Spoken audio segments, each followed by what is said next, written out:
আমাদের জন্য একটা খেলার বস্তু বানিয়ে দিয়েছে। এই দুনিয়াতে আমরা চিরদিন থাকব। এই আখেরাতের হায়াতের তুলনায় হাদিসে আসছে, নবীজি বলছেন দুনিয়ার 50,000 বৎসর আর আখেরাতের মাত্র একদিন। মাত্র কয়দিন? মানুষ তো এখন 100 বছরও বাঁচে না, তাহলে 50,000 বছরে আখেরাতের একদিন। আরেক রওয়ায়াতে আসছে আখেরাতের একদিনের অর্ধদিন, মানে অর্ধেক দিন। তাহলে সেই অনুপাতে আখেরাতের দিনের অনুপাতে আমরা দুনিয়াতে হায়াত পাই 20 থেকে 25 মিনিট। বিষয়টা বুঝলেন? হায়াত পাই কতটুকু? আখেরাতের দিনের তুলনায় আমরা দুনিয়াতে হায়াত পাই 20 থেকে 25 মিনিট। আল্লাহ বলেন বান্দা, এই 20-25 মিনিট হায়াতের জন্য তুমি বিশাল যে আখেরাত আছে, যে কবরের জগৎ, তুমি ঝুঁকি যুগ শত শত বছর, হাজার বছর তুমি কবরে থাকবা। এরপরে হাসরের মাঠ কায়েম হবে, এখানে আবার তুমি হাজার বছর থাকবা। এরপরে ফুলসিরাত তুমি পার হতে হবে। এরপরে তোমার জন্য জান্নাত জাহান্নামের যে বস্তু আছে এটাকে আমি নির্দিষ্ট করব। এরপরে তোমার জন্য চিরস্থায়ী হয়তো জান্নাত অথবা জাহান্নাম। এই যে বিশাল হায়াত আছে বান্দা, এই বিশাল হায়াতকে তুমি দুনিয়ার 20-25 মিনিট সময়ে এই বিশাল হায়াতটাকে নষ্ট করে দেবে। আল্লাহ এই আয়াতের মধ্যে বলেন, বাল তুসিরুনাল হায়াতাদ দুনিয়া ওয়াল আখিরাতু খায়রুন ওয়া আবকা। আমার যে বান্দাগুলা শুধু দুনিয়া নিয়ে ব্যস্ত, অথচ এই বান্দাগুলাকে আল্লাহ নসিহত করে বলে, বান্দা ওয়াল আখিরাতু খায়রুন ওয়া আবকা, আখিরাত হলো আল্লাহর কাছে অধিক প্রিয়, অধিক শ্রেষ্ঠ। যে আখিরাতের হাদিসে আসছে আখিরাতের শুরু আছে, শেষ নেই। উদাহরণ দিতে গিয়ে মুহাদ্দিসিনে কেরাম এক রাসূলের হাদিস উল্লেখ করেছে, কবুতর যে পাখি আছে, এই কবুতর পাখিগুলা সরিষা খায়। যদি আসমান থেকে নিয়ে জমিন পর্যন্ত পুরা পৃথিবীটাতে সরিষা দেওয়া হয়, আর এই সরিষাগুলাকে দৈনিক দৈনিক একটা কবুতর একটা করে নেয়, তো সে যেরকম তার হায়াত শেষ হয়ে যাবে, এরপরও সবগুলা সরিষা শেষ করতে পারবে না। তো আখিরাতের হায়াত এরকম হায়াত যেটার শুরু আছে, কোনো রকমের শেষ নেই। এই হায়াতে আল্লাহ পাক রব্বুল আলামিন যারা দুনিয়াকে প্রাধান্য না দিয়ে আখিরাতকে প্রাধান্য দিয়েছে, যারা আখিরাতকে সম্মান করেছে, যারা আখিরাতের পুঁজি অর্জন করেছে, এদের জন্য আল্লাহ পাক রব্বুল আলামিন একেবারে বিশাল যে শান্তির জায়গা জান্নাত আল্লাহ পাক রব্বুল আলামিন তৈরি করেছে। এক হাদিসের মধ্যে আল্লাহ রাসূল সাল্লাল্লাহু আলাইহি ওয়াসাল্লাম বলেন, মুমিন বান্দার কতগুলা স্তর আছে, কতগুলা কোয়ালিটি আছে, কতগুলা সম্মান আছে। অনেক মুমিনের সম্মান আল্লাহর কাছে বেশি, অনেক মুমিনের সম্মান আল্লাহর কাছে মিডিয়াম, অনেক মুমিনের সম্মান আল্লাহর কাছে কম। আবু বকরের সম্মান আমার সম্মান এক হবে না, উমরের সম্মান আমার সম্মান এক হবে না। তো মুমিন ঈমান হিসাবে অনেকের দাম আল্লাহর কাছে বেশি, অনেকের দাম আল্লাহর কাছে কম। তো নবীজি সাল্লাল্লাহু আলাইহি ওয়াসাল্লাম যাদের দাম বেশি, এদের উদাহরণ তো হাদিসে অহরহ আছে, যে ছোট্ট ঈমানদার, আপনা ঈমানদার, এই ঈমানদার সম্পর্কে আল্লাহ রাসূল বলছেন যে ছোট্ট ঈমানদার যদি সেই ঈমান নিয়ে, আপনা ঈমান নিয়ে, মান ক্বালা যাররাতিন, যদি সেই অন্তরের মধ্যে সামান্য পরিমাণ ঈমান নিয়ে ইন্তেকাল করে, রাসূল বলেন তাকে এই পুরা আসমান থেকে নিয়ে জমিন পর্যন্ত এই যে পৃথিবী আছে, এই যে দুনিয়া আছে, এরকম 10টা দুনিয়ার সমান আল্লাহ পাক আপনা যে মুমিন আছে তাকে আল্লাহ জান্নাত দান করেন। তাহলে এই আখিরাতের যে আপনা ঈমানদার, সে যদি পুরা পৃথিবীর এরকম 10 দুনিয়ার সমান এক জান্নাতের মালিক হয়ে যায়, তার আর কি চাওয়া, আর কি পাওয়া আছে? কিছুই নেই। আফসোস আর দুঃখের বিষয় হলো যে এই 20 মিনিট 25 মিনিট জীবনের হায়াত আখিরাতের হায়াতের তুলনায় এই 20 মিনিট 25 মিনিট হায়াত পাইয়া এই বিশাল আখিরাতকে আমরা ভুলে গেছি, বিশাল আখিরাতকে ভুলে গেছি, বিশাল আখিরাতকে ভুলে গেছি। এই হায়াতের জন্য 20 মিনিট 25 মিনিট হায়াতের জন্য আমরা আমাদের জীবন, যৌবন, বৃদ্ধকাল, শিশুকাল, বাল্যকাল সবগুলা শেষ করে দিচ্ছি। যৌবনে পদার্পণ হলে একজন মুমিন চিন্তাও করে না সে কোন পন্থায় হালাল ইনকাম করছে আর কোন পন্থায় হারাম ইনকাম করছে। অথচ নবীজি সাল্লাল্লাহু আলাইহি সাল্লাম বলছেন আল্লাহ পাক রব্বুল আলামিন মানুষ সৃষ্টি করার 50,000 বছর আগে আল্লাহ তার রিজিক সৃষ্টি করেছেন। সেই রিজিকটা কোন বেলায় কোথায় খাবে, কোথায় থাকবে, কোন বেলায় কোন স্থানে থাইকা সে খাবার খাবে, এটা আল্লাহ পাক 50,000 বছর আগে সৃষ্টি করেছেন। সৃষ্টি করে আল্লাহ পাক এই বান্দারে দুনিয়াতে পাঠাইছে। আর এক হাদিসে নবীজি বলছেন, মুহাদ্দিসরা উল্লেখ করছেন যে রিজিকটা সে খাবে, যদি সে হালাল পন্থা খাবার ইচ্ছা করে, যেহেতু আল্লাহ পাক তার তাকদীরে এই রিজিক রাখছেন, এজন্য হালাল পন্থা আল্লাহ পাক তার সামনে রিজিক পৌঁছে দেবে। আর যদি সে হালালকে ছেড়ে দিয়ে হারাম পন্থায় যায়, সে হারাম পন্থাও রিজিক খেতে পারবে, কিন্তু হালাল পন্থায় রিজিক খেলে আল্লাহ পাক এই রিজিকের বিনিময়ে তাকে জান্নাত দান করবে। আর হারাম পন্থায় রিজিক খেলে এই রিজিকের বিনিময়ে আল্লাহ জাহান্নাম দান করবে। তাহলে পার্থক্য আছে না নাই? হালাল আল্লাহ পাক রব্বুল আলামিন এই হালাল যে রিজিক তৈরি করেছেন, আল্লাহ বারবার করে বলছে বান্দা তুমি ইবাদত করতেছো। এক হাদিসে নবীজি বলছেন ইত্তাকিল মাহারিম তাকুন আ'বুদান নাস। পৃথিবীতে সবচেয়ে বড় ইবাদত গুজার বান্দা হলো যে হারাম কাজকে ছেড়ে দেয়, সবচেয়ে বড় ইবাদত গুজার বান্দা। একবার মুসা আলাইহিস সালাতু ওয়াস সালাম আল্লাহকে বলছে, আল্লাহ আমি জানি তুমি পরিপূর্ণ ইনসাফকার, তোমার ইনসাফের মধ্যে কোনো ত্রুটি নাই। আচ্ছা আমার একটা প্রশ্নের উত্তর দাও আল্লাহ, তুমি কি তোমার যত মাখলুকাত আছে এই মাখলুকাতের কাছে তুমি তোমার রিজিকগুলো পৌঁছাও কিনা? আল্লাহ বলছে, মুসা তুমি বললা কিনা? তোমার কি মনে হয় আমার কোন প্রাণী মাখলুক না খেয়ে থাকে? আল্লাহ বলে, মুসা মনে করছো পৃথিবীর মধ্যে আমি আল্লাহ পাক রব্বুল আলামিন যত পানি তৈরি করেছি এগুলার সবগুলার কাছে পুঙ্খানো রিজিক আমি পৌঁছে দেই না? মুসা তুমি উমক পাহাড়ের মধ্যে ভ্রমণ করো। পাহাড়ের মধ্যে ভ্রমণ করার পরে যখন আল্লাহ বলছেন, মুসা দেখো পাহাড়ের কিনারার মধ্যে একটা পাথর আছে।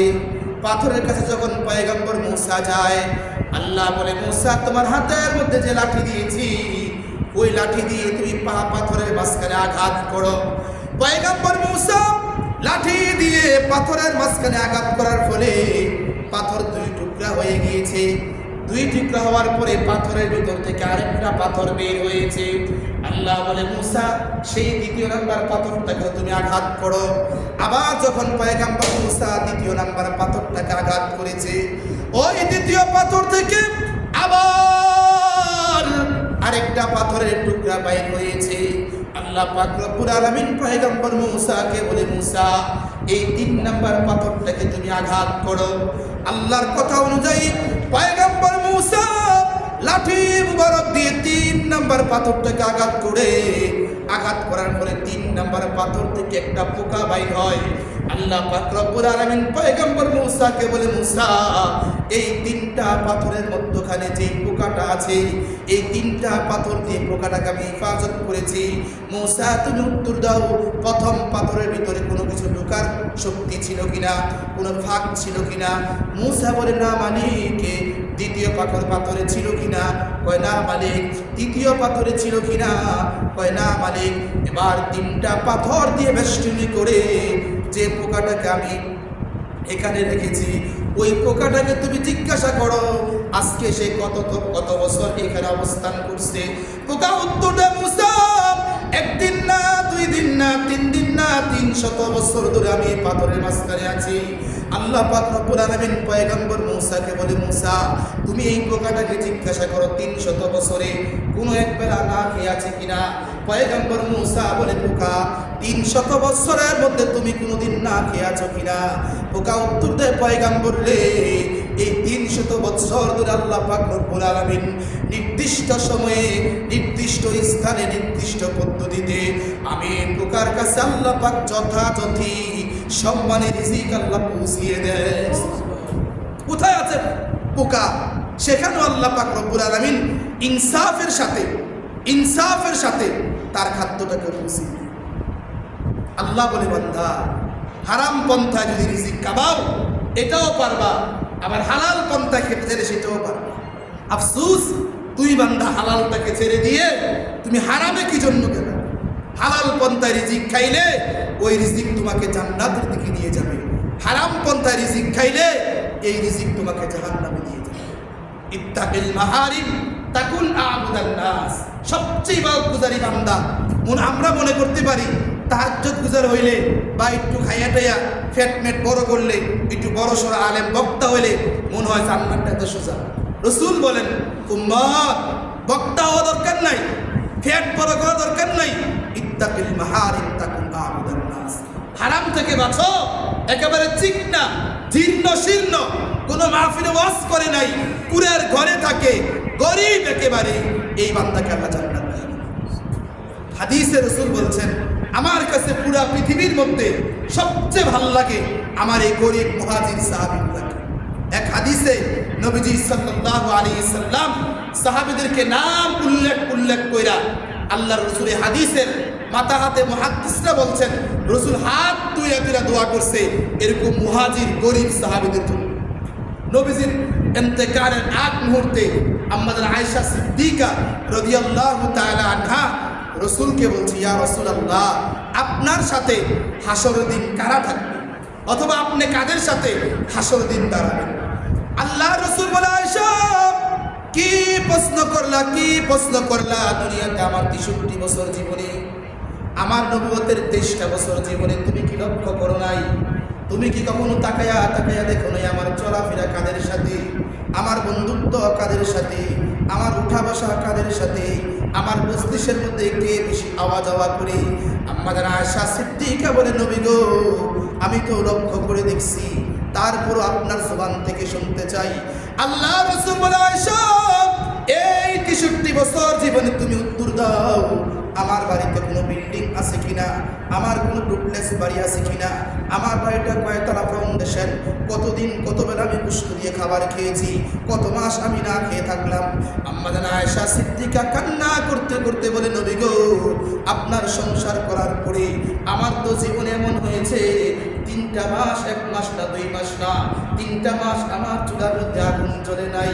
রাসূল বলে, আয়েশা 3 মাস চুলার মধ্যে আগুন জ্বলে নাই রে, এই হাদিস থেকে তুমি কি বুঝলা?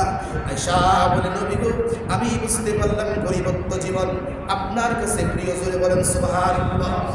রাসূল আয়েশাকে নসিহত করলেন, মিশকাতের হাদিসের মধ্যে আসছে আল্লাহ রাসূল আয়েশাকে বলেন, আয়েশা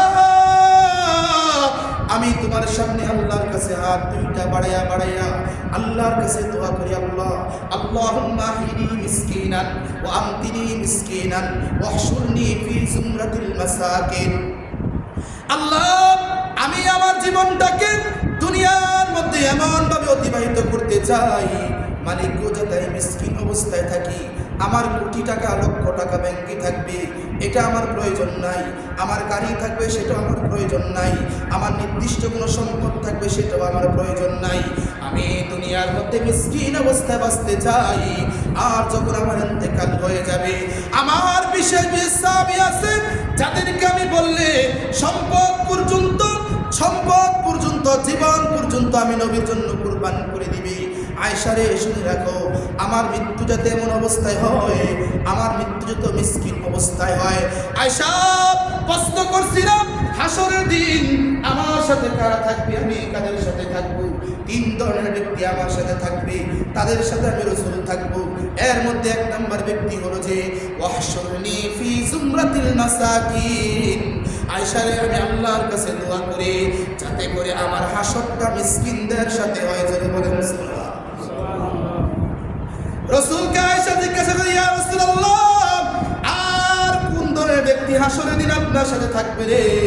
রাসূল বলে, ইনসাফকার ব্যক্তি আমার সাথে থাকবে।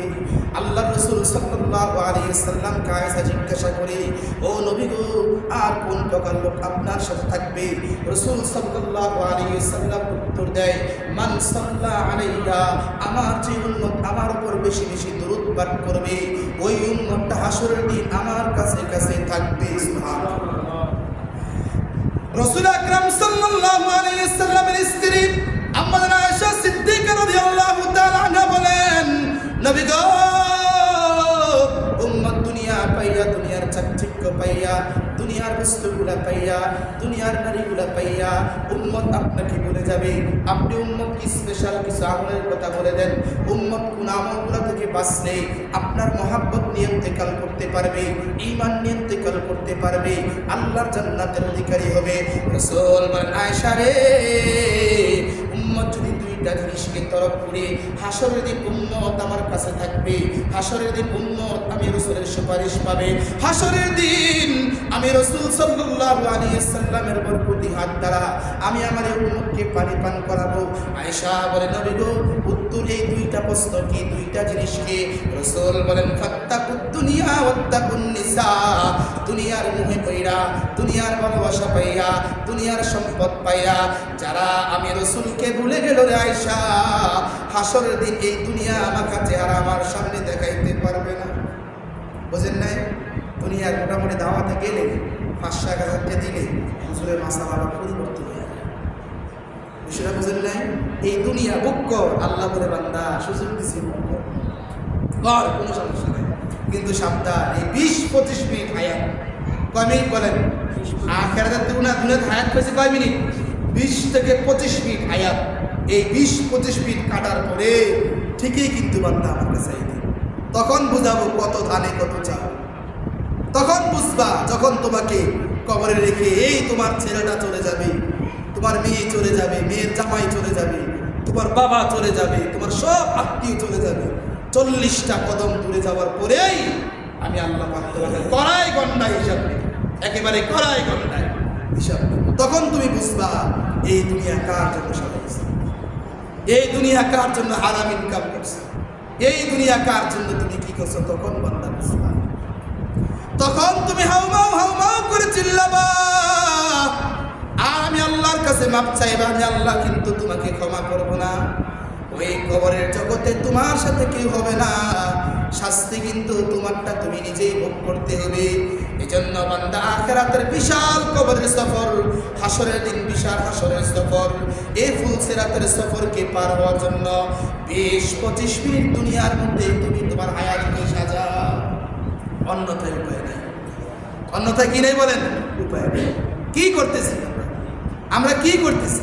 কি নিয়ে বাহাদুরি করতেছি?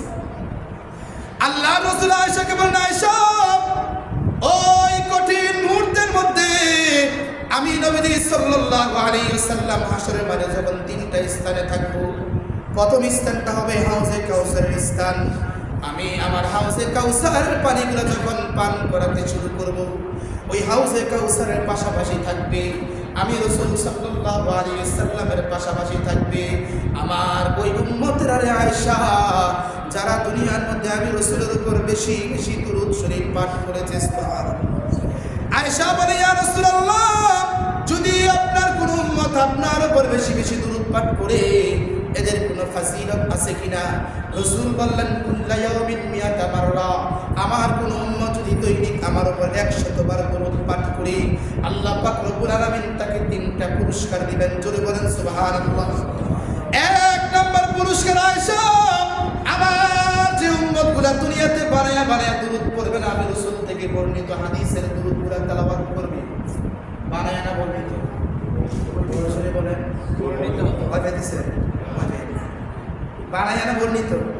আমরা হুজুরা বহুত কিছু বানাই, বহুত কিছু কিতা বানাই। ওই পাবলিককে খুশি করার লাগে, হ্যাঁ, কোটিপতিকে খুশি করার লাগে, সভাপতি সেক্রেটারি খুশি করার লাগে, বহুত কিছু বানাই। আল্লাহ রাসূল বলে, আয়েশা, যে উম্মতরা আমার হাদিস থেকে বর্ণিত দুরূদগুলা আমি রাসূলের উপর মিয়াতা মাররা দৈনিক 100 বার তেলাওয়াত করবে, আল্লাহ পাক রব্বুল আলামিন 3টা পুরস্কার দিবে। 1 নম্বর পুরস্কার, তার গুনাহগুলোকে আল্লাহ মাফ করে দিবে। সুবহানাল্লাহ। 2 নম্বর পুরস্কার, আয়েশা, আমার এই বান্দা, আমার এই উম্মতকে আল্লাহ পাক রব্বুল আলামিন মুনাফিকের খাতা থেকে তার নামটা কেটে দিবে। জোরে বলেন সুবহানাল্লাহ। 3 নম্বর পুরস্কার, আয়েশা রে, মাকাদাহু মিনান নার, তাকে আল্লাহ পাক রব্বুল আলামিন জাহান্নাম থেকে মুক্তি দিয়ে দিবে। বিশ্ববিখ্যাত ইমাম, 4 মাযহাবের ইমামদের মধ্য থেকে অন্যতম ইমাম ইমাম শাফি রাহমাতুল্লাহি আলাইহি, তিনার ইন্তেকালের পরে তিনার বিশ্ববিখ্যাত একজন ছাত্র তাকে স্বপ্ন দেখছে। দেখার পরে উস্তাদকে জিজ্ঞাসা করছে, উস্তাদ, কবর যখন আপনাকে দিয়ে আসি, আপনাকে কবর দেওয়ার সময় জানাজার মধ্যে 70 লাখের চেয়ে বেশি উলামায়ে কেরাম শরীক হয়েছে। সুবহানাল্লাহ। 2000 লোক যদি শরীক হয়, তার দাফন এলাকায় থাকা যায় না। আরো গর্ব করে করে দেখছেন হুজুর কত মানুষ হয়েছে, বুঝেন নাই? হ্যাঁ, মৃত্যু হয়েছে জাহান্নামে, আরো কয় হুজুর দেখছেন নি কি মানুষটি হয়েছে। ইমাম শাফিকে জিজ্ঞাসা করে, হুজুর আপনার জানাজার মধ্যে 70 লাখের চেয়ে বেশি উলামায়ে কেরাম একত্রিত হয়েছে, আপনার জন্য 70 লাখের চেয়ে বেশি মানুষ দোয়া করেছে। আমি আপনার কাছের ছাত্র হিসেবে স্বপ্নে দেখে আপনাকে জিজ্ঞাসা করছি, আল্লাহ পাক আপনার সাথে কি ধরনের আচরণ করেছে। ইমাম শাফি বলেন, দুনিয়াতে যখন হাদিসের মসজিদে বসতাম, আমার ডাইনে আমার বামে আমার সামনে পিছনে স্লোগানে মুখরিত থাকতাম, হাদিস দিতাম, তাকরীর দিতাম, রাসূলের হাদিসের স্পষ্ট ব্যাখ্যা করতাম। যখন আমাকে কবরের মধ্যে রাখা হয় রে, আল্লাহ পাক রব্বুল আলামিন আমাকে প্রশ্ন করে, শাফি আজকে তুমি আমি আল্লাহর কাছে কোন জিনিসটা চাও? আমি শাফি চিন্তা করলাম, যদি দুনিয়ার হাদিসের দোহাই দিয়ে আল্লাহর কাছে মাপ চাই, এলেমের দোহাই দিয়ে আল্লাহর কাছে মাপ চাই, মাহফিলের স্টেজের বয়ানের দোহাই দিয়ে আল্লাহর কাছে মাপ চাই, আমার মনে হয় আল্লাহ পাক রব্বুল আলামিন মাফ করবে না। কেননা আমার দুনিয়ার আমলের মধ্যে কিছু কিছু ঘাটতি আছে না নাই? বক্তা বেশি মুসলিমরা খুশি, আমি হুজুর বক্তা, বুঝেন নাই? আমরা আনিসুল আশরাফি যখন এখানে আনি, তখন এক হুজুরকে আমরা দাওয়াত দিছি না, ওনার পক্ষে দাওয়াল্লাহ বলছে ওই বক্তা বয়ান করে এসে, বুঝেন নাই? স্বার্থ কিছু থাকে মানুষের ভিতরে। ইমাম শাফি বলে, ছাত্র আমার কোন স্বার্থ ছাড়া আমি কোনো তাকরীর দেই নাই রে। বাকি হাদিসের দরজগুলা বিনা স্বার্থে দিয়েছিলাম, আমার মসজিদের বয়ানগুলা বিনা স্বার্থে হয়েছিল। বাকি একদার উসিলা দিয়ে আল্লাহ পাক রব্বুল আলামিনের কাছে কিছুই বলি নাই। আমি শুধু আল্লাহকে বলছি, আল্লাহ ইরহামুকা, তুমি তোমার রহম দ্বারা ফাগফিরলি, আমি শাফিকে মাফ করে দাও। সুবহানাল্লাহ। আল্লাহ বলে, শাফি হাদিসের দরসের শুরুতে, হাদিসের দরসের শেষে, ঘরে ঢোকার সময়, ঘরের মাঝখানে, কাজের শুরুতে, কাজের শেষে, লোকালয়ে, যখন তুমি হাঁটতা একা একা শাফি রে, তখন তোমার ভিতরে একটা আমল ছিল। তুমি কি জানো সে আমলটা কি? শাফি বলে, মালিক গো, আমলের কথা আমার জানা নাই, আপনি একটু ইহসান করে বলে দেন। শাফি, দুনিয়াতে তুমি আমার বন্ধুর উপর, আমার বন্ধুর হাদিস থেকে একটা দুরূদ বেশি বেশি করে তেলাওয়াত করতা, দুরূদটা আমার কাছে এত বেশি পছন্দ হয়েছে রে, দুরূদের কারণে আজকে আমি শাফি, তুমি শাফিকে আমি আল্লাহ মাফ করে দিলাম। ইমাম শাফিকে জিজ্ঞাসা করছে, উস্তাদ ওই কোন দুরূদের কারণে কবরের আযাব থেকে আপনি মুক্তি পেয়ে গেলেন? যদি একটু মেহেরবানি করে দুরূদটা আমাকে বলেন, আমি আল্লাহ পাক রব্বুল আলামিনের বান্দা বান্দীদেরকে স্পষ্ট ভাষায় বলে দেব। ইমাম শাফি বলে, আল্লাহুম্মা সাল্লি আলা সাইয়্যিদিনা মুহাম্মদ, এই যে দুরূদটা আছে, কুল্লামা যাকারাহু যাকিরুন ওয়া কুল্লামা গাফালা আন যিকরিহিল গাফিলুন, আল্লাহুম্মা সাল্লি আলা সাইয়্যিদিনা মুহাম্মদ কুল্লামা যাকারাহু যাকিরুন ওয়া কুল্লামা গাফালা আন যিকরিহিল গাফিলুন। এই দুরূদটা আল্লাহর কাছে এত বেশি পছন্দ হয়েছে, আল্লাহ পাক আমাকে জাহান্নামের আগুন থেকে মুক্তি দিয়ে দিয়েছে। বুঝেন নাই? আর বানায় দুরূদ কইরা দেয়া আমার সাথে কত খুশি, এই 1000 জিততে পারে তো কথা কইয়ে না, দোয়ার তার 14 গোষ্ঠীর নাম সে উল্লেখ করে, সেটা বুঝেন নাই? কি এর ভিতরে টিয়া কত দিলে কন্যাকা একটু বাড়ায় দিল, হাতে একটু কি দিলে? যারা দুনিয়াতে আল্লাহ রাসূলের হাদিসের বর্ণিত দুরূদ ছাড়া নিজের মন গড়া দুরূদ তেলাওয়াত করে মানুষের মনগুলো জয় করবে, হাসরের দিন যখন আল্লাহর সামনে দাঁড়াবে, আল্লাহ পাক রব্বুল আলামিন এই বান্দাগুলোকে ডাক দিয়ে বলবে, দুনিয়াতে যাদের জন্য দোয়া করেছো, তাদের জন্য আমার বন্ধুর দুরূদ বাদ দিয়ে মন গড়া দুরূদ বানায় তেলাওয়াত করেছো, আজকে তাদের কাছ থেকে তুমি জান্নাত দাও, আমার কাছে তোমার কোনো বিনিময় না। বিশ্ববিখ্যাত ইমাম আবু ইউসুফ রাহমাতুল্লাহি আলাইহির ওয়াকি আসছে। আবু ইউসুফের কাছে বাদশা হারুন রশিদের একটা ঘটনা আসছে। আবু ইউসুফ প্রধান বিচারপতি, আবু ইউসুফের কাছে গিয়ে একজন ইহুদি বলে, বিচারপতি প্রধান, আপনার কাছে একটা নালিশ নিয়ে আসছি। বলে, কি নালিশ নিয়ে আসছো? বলে, বাদশা হারুন রশিদ ক্ষমতার জোরে আমার জমিনকে দখল করেছে। আবু ইউসুফ রাহমাতুল্লাহি আলাইহি বলেন, বাদশা দখল করুক, যেই দখল করুক, আমি যখন বিচারের কাষ্ঠের মধ্যে বসবো রে, ইনসাফের বিচার করবো। সরে বলেন সুবহানাল্লাহ। এখন যদি কোনো মানুষ বিচার করে ভাইয়ের পক্ষে রায় যায়, চাচার পক্ষে রায় যায়, জেদার পক্ষে রায় যায়, আত্মীয়ের পক্ষে রায় যায়, অথবা সর্বোচ্চ টাকার বান্ডিল যেদিকে দেয় সেদিকে তার রায় যায় না না যায়?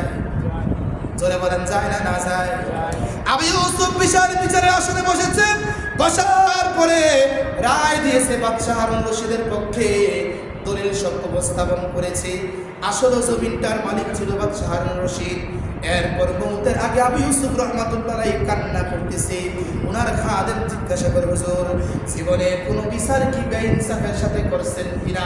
আবু ইউসুফ বলেন, আমি কাজীউল কুযাইর আউয়াল প্রথম বিচারপতি হওয়ার পরে আমার জীবনে আমি কোনোদিন বেইনসাফি বিচার করি নাই, আমার জীবনে কোনোদিন বেইনসাফি জুলুম মানুষের উপর করি নাই। তো আপনি এখন মৃত্যুর আগ মুহূর্তে কান্না কি জন্য করতেছেন? আবু ইউসুফ রাহমাতুল্লাহ আলাইহি বলতেছে, কান্না করতেছি রে, যেই দিন বিচারের নিষ্ঠে যাই বসছিলাম, বাদশাহ হারুন রশিদ যখন জজের স্থানে পড়ছে, আমি আর ইহুদি যখন পড়ছিল, আমি কিন্তু ইনসাফের সাথে বিচার করছিলাম। কিন্তু যখন আমি চেয়ারের মধ্যে বসছিলাম, ওই কাঠগড়ের মধ্যে জামানার বিখ্যাত বাদশাহ হারুন রশিদ আসামি, ইহুদি আসামি, কিন্তু পুলিশ বাহিনী বাদশাহ হারুন রশিদকে বাদশাহ হিসাবে চেয়ার দিছে, ইহুদিকে চেয়ার দেয় নাই বসার জন্য। আমি ইউসুফ তাকায়া দেখছিলাম রে, আমি কিছু বলি নাই। যদি হাসর দিন আল্লাহ পাক রব্বুল আলামিন আমি ইউসুফকে জিজ্ঞাসা করি, বাদশাহ ক্ষমতা পাইয়া এজন্য তুমি চেয়ার দিয়েছে, তুমি একজন আলেম ছিলা, কিছুই বলো নাই, আজকেই বেইনসাফি করার কারণে তোমার জন্য আমি জাহান্নাম নির্দিষ্ট করলাম। আমি ইউসুফের কোন রকমের উত্তর জবাব থাকবে না। নাউজুবিল্লাহ। বেইনসাফি করছে, বাদশাহ সম্মানিত লোক, ওনাকে একটা চেয়ার দিতেই পারে, কিন্তু এইখানে বাদশাহ আসামি, ইহুদি আসামি, এতটুকু ইনসাফ প্রতিষ্ঠা করছে। আর যদি আমার মতো কিছু ফ্যাট করি ইমাম দুনিয়ার জমিনে থাকে, ঈদগার মাঠের ভিতরে, মসজিদের ভিতরে যদি কোনো টাকার বান্ডেল বড়ওয়ালা থাকে, তাকে আইনা টাক দিয়া কাছে আইনা না বয়। আবার ঈদগার ময়দানের ভিতরে রিক্সা চালক সবার পিছনে থাকে, সালেম ইমামগুলো ডাক দেয়, সভাপতি সাহেব সামনে আসেন, ডাক্তার সাহেব আপনি সামনে আসেন, ও কোটিপতি আপনি সামনে আসেন। আল্লাহ যদি হাসর দিন ধরে মসজিদ কি কারো বাপ দাদার সম্পদ ছিল নাকি? মসজিদ কি কোনো সভাপতির ছিল নাকি? মসজিদ কি কোনো সেক্রেটারি ছিল নাকি? মসজিদ কি কোনো ডাক্তারের ছিল নাকি? উত্তর থাকবে না। এই বেকুল আলেমগুলোকে আল্লাহ পাক রব্বুল আলামিন হাসরের দিন বলে, বান্দারে আমি আল্লাহর রাসূল সাল্লাল্লাহু আলাইহি সাল্লাম, আমার বন্ধু রাসূল সাল্লাল্লাহু আলাইহি সাল্লামের মেহরাবের মধ্যে বৈশা যে দুর্নীতিগুলা করছিলা, যাদেরকে খুশি করার জন্য করছিলা, এরা দুনিয়াতে তোমাকে সম্মান দিছে, বেতন বাড়াইয়া দিছে, দুনিয়াতে একটু ইজ্জত দিছে, দুনিয়াতে তোমার পক্ষে কথা বলছে, আজকে তুমি সহ তারা জাহান্নামে যাকে আমি আল্লাহর কাছে তোমার কোনো প্রতিদান নাই। উপায় থাকবে? হাদিসের জায়গায় আমরা কিতা, আমরা জায়গায় এই সমস্ত ঘটনা দেশে হয় না, এখন চাই হয় না, না হয়। এখন যদি কোনো এমপি আসে, খাস করে মেহরাব থেকে দাঁড়ায়, এমপি সাহেব আপনি আসছেন, সামনে জায়গা আসেন, হয় না না হয়, হয় না না হয়। এজন্য বাবা আমার, আপনি কোন আলেমকে মহব্বত করেন, এটা আমার কোনো ব্যথা নাই। আল্লাহ পাক রব্বুল আলামিন আমাকে যতটুকু সম্পদ দান করেছে, আলহামদুলিল্লাহ। গতকাল কয়েকটা মজলিসের মাহফিলে বলেছি, বাবা আল্লাহ পাক আমাকে যতটুকু সম্পদ দান করেছে, আলহামদুলিল্লাহ। 6 বছর চাকরি বয়সে আর কি দিত? গাড়ি দিছে, বাড়ি দিছে, সম্পদ দিছে, আর আল্লাহ কি দিত? বুঝেন নাই? 6 বছর বয়সে এরকম বুঝাইতে কেউ পারে না, সুতরাং পা টিপার মতো কোনো সুযোগ নাই। আমার এক মুসল্লিকে বলছি, উনি আমাকে বলছে, কষ্ট হয় অনেক, চাকরিগুলা করেন। আমি তুমি চাকরি না করলে ধনীদের পা টিপতে হবে না, হবে। কারণ পৃথিবীর ইতিহাসে ইহুদি খ্রিস্টানের চাইল আছে। যদি উলামায়ে কেরামের সম্মানিয়ামতির পাতা বাড়িয়ে দেওয়া হয়, তাহলে উলামায়ে কেরাম কাউকে গয়না কথা বলবে না, কাউকে টার দিয়ে কথা বলবে না। এই জন্য পৃথিবীর ইতিহাসে মাসজিদের ইমামগুলা বেতন কমায় রাখছে। জাকাতুল ইমাম সব কখন কেশের পা ধরে, কখন সেক্রেটারির পা ধরে, কখন সভাপতির পা দইরা বলে রে। আমার বেতনটা বাড়ান চলতে পারি না। আল্লাহ বলে দুনিয়াতে তোমার বেতন তারা বাড়িয়ে দিচ্ছে, আজকে হাসরের দিন আমার কাছে তোমার কিছু নাই। এই সমস্ত কমিটিগুলোকে নিয়া, এই সমস্ত দুনিয়া বাসগুলোকে নিয়া তুমি সহ জাহান্নামের মধ্যে যাও। আর যদি কোনো আমসাব পরিপূর্ণ তেল মাখতে পারে, বর্তমান সোয়াবিন তেলের দাম কিন্তু অনেক গুণে বেড়ে গেছে। সরিষার সোয়াবিন তেলের দাম কিন্তু সেম জানেননি আপনারা? আমার কোম্পানি আছে যে নাম জানি, সরিষার সোয়াবিন তেলের দাম কিন্তু সেম 100-150 টাকার ব্যবধান। আল্লাহ বলে যদি কেউ সুন্দর তালকাওয়ালা মাথার মধ্যে তেল মারতে পারে আর হাতটা বাড়া গরিব লোক 200 টাকা হাতিয়ে দিছে, তার জন্য স্পষ্ট দোয়া করে না। আর ধনী মানুষ মসজিদের কোনো দায়িত্বে আছে, তার 14 গোষ্ঠী 15 গোষ্ঠী সহ একবারে মোট যে বাবা মারা গেছে তার কবরতে 2 লাইন নাও, প্রশংসা কইরা তার মন খুশি করে ফেলে। আল্লাহ বলে বান্দা গরিবই বানিয়েছি, ধনী বানিয়েছি। গরিব মানুষের চোখগুলো আমি আল্লাহ পাক কুদরতভাবে ডিজাইন করেছি, ধনী মানুষের চোখগুলোও কুদরতভাবে ডিজাইন করেছি। ধনী মানুষের হাতগুলো আমি আল্লাহ বানাইছি, গরিব মানুষের হাতগুলো আমি আল্লাহ বানাইছি। ধনী মানুষের পাগুলো আমি আল্লাহ বানাইছি, গরিব মানুষের পাগুলো আমি আল্লাহ বানাইছি। তোকে আমি আল্লাহ বানাইছি, যে নিঃস্ব অসহায় প্রতিবন্ধী তাকে আমি আল্লাহ বানাইছি। শুধু তোর সুবানের দিকে তাকিয়ে থাকি, জমিনের মধ্যে গিয়ে তুই কতটুকু ইনসাফ প্রতিষ্ঠা করস না, টাকার দিকে টাকার মুখে পইরা, দুনিয়ার মুখে পইরা। আমি আল্লাহ পাকের ইনসাফ গুলা বলে গিয়ে দুনিয়াদের সাথে মিলা আল্লাহর বিধানগুলা পরিবর্তন করো। সাবধান বান্দা, মনে রাখো, যদি দুনিয়ার টাকা পয়সা লয়ে পইরা, দুনিয়ার কোনো চিন্তা তুমি পইরা, দুনিয়ার পিছনে তুমি অর্জন দৌড়াতে থাকো, হাসর দিন আমি আল্লাহ পাক রব্বুল আলামিনের কাছে এই যে বিশাল জান্নাত আছে, ওই জান্নাত থেকে আমি আল্লাহ তোমাকে বঞ্চিত করে দেব না। আল্লাহ রাসূল বলেন দুনিয়াতে চলতে গেলে ফাত্তাকুদ দুনিয়া ওয়াত্তাকুন নিসা, দুনিয়ার বহুত টাকাওয়ালা সামনে আসবে, বহুত গাড়িওয়ালা সামনে আসবে, বহুত বাড়িওয়ালা সামনে আসবে। সাবধান, তোমার ঈমান যদি কোনো পরিবর্তন না হয়, আমল যদি কোনো পরিবর্তন না হয়, তোমার আখলাকের মধ্যে যদি কোনো পরিবর্তন না হয়, দুনিয়াকে তরফ করতে পারো। আর 2 নাম্বার গুণ, যদি মহিলাকে ছাড়তে পারো, প্রেম প্রীতি ছাড়তে পারো, পরকীয়া ছাড়তে পারো, আল্লাহ পাকের কাছে তুমি পছন্দনীয় বান্দা হয়ে যাবা। আল্লাহ আমাদেরকে আমল করার মতো তৌফিক দান করে সকলে বলেন আমিন। এবার আপনারা আমার আসলে কি বুঝলেন? যদি মনে করেন আপনি বিষয়, আপনি মসজিদে আসছেন, ইমাম সাহেব আপনার জন্য দাঁড়াইয়া ইমাম সাহেবের চেয়ারটা আপনাকে দিচ্ছে, তাহলে বুঝবেন ইমাম সাহেব কি দুনিয়াদার না আখিরাতদার? কি দার? ইমামের বিষয়ে নামাজ পড়া লাভ করি। নামাজ পড়া কি?